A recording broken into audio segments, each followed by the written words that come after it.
morning na parents at mga magigiliw na bata! Bilang isang estudyante, alam niyo ba na kinakailangan natin ng sapat na nutrisyon para lumakas ang ating katawan, para hindi tayo magkasakit, at para maintindihan ang lesson sa school? Ngayon, alam niyo ba na 2 out of 10 students ng San Pedro National High School ay kinukulang sa nutrisyon? Tama! Ang kakulangan sa nutrisyon ay nakaka-apekto sa academic performance ng isang bata. Kaya naman, nandito ang Camp Kalusugan! Para maghain ng isang masustansyang meal na pasok sa budget, ang special eggplant omelette. Tara mga ko, puntahan na natin si Thea sa gulayan para makuha lahat ng ingredients.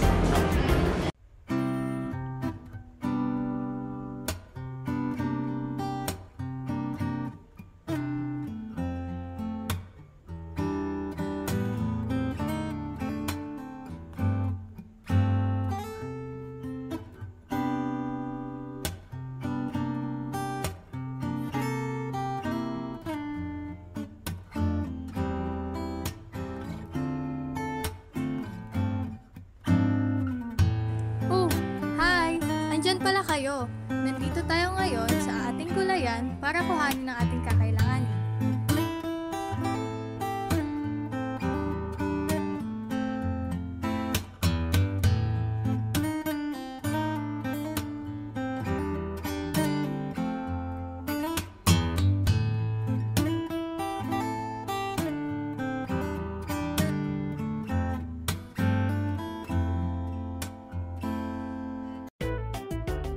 Batihin ang 5 itlog at iset aside ito. Painitin ang kawali at lagyan ng mantika. Pagkatapos ito, maggisa ng bawang at sibuyas.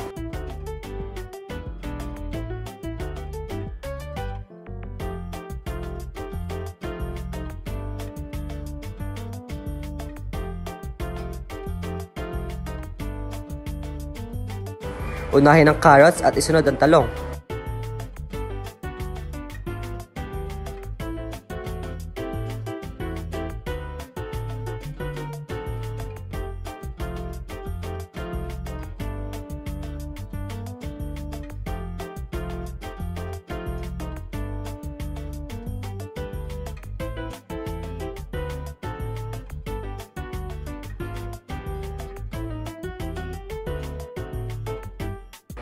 Pagluto na, tsaka natin ilagay ang spring onions at dahon ng balonggay.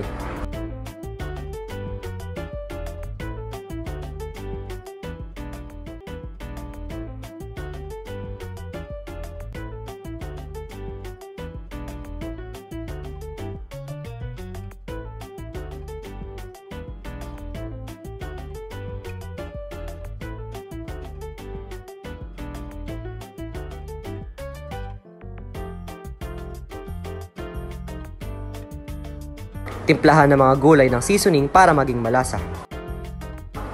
Maghanda ng malaking mixing bowl at paghalu-haluin ang itlog at ang mga gulay at timplahan ng asin at paminta, pati na rin ang seasoning.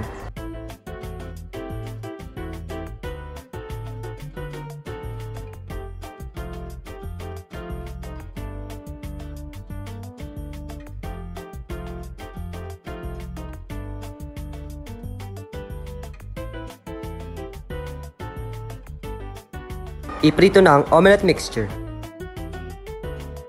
I-check kung luto na ang ilalim at kapag luto na, baliktarin na natin. Maghintay lamang ng ilang segundo at ayan na! Ready na ang ating special eggplant omelette.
paano natin mas mabibigyan ng buhay ang mga masustansyang sangkap nang hindi mako-compromise ang mga nutritional value nito? By checking and reading the labels. Kapag po tinignan niyo yung nutrition facts, By checking the nutrition facts that will help the ingredients na mas lalong sumarap pa. By reading and understanding the food labels ng mga products. Bilang isang estudyante, ano ang naitutulo ng proper nutrition and healthy eating habits sa iyong academic performance? It helps you po to fully understand yung concept ng lesson po namin. Action. nagkaka-energy ka and mas nagiging active kang sumagot sa klase. Para mas ma-enhance pa yung isipan ko.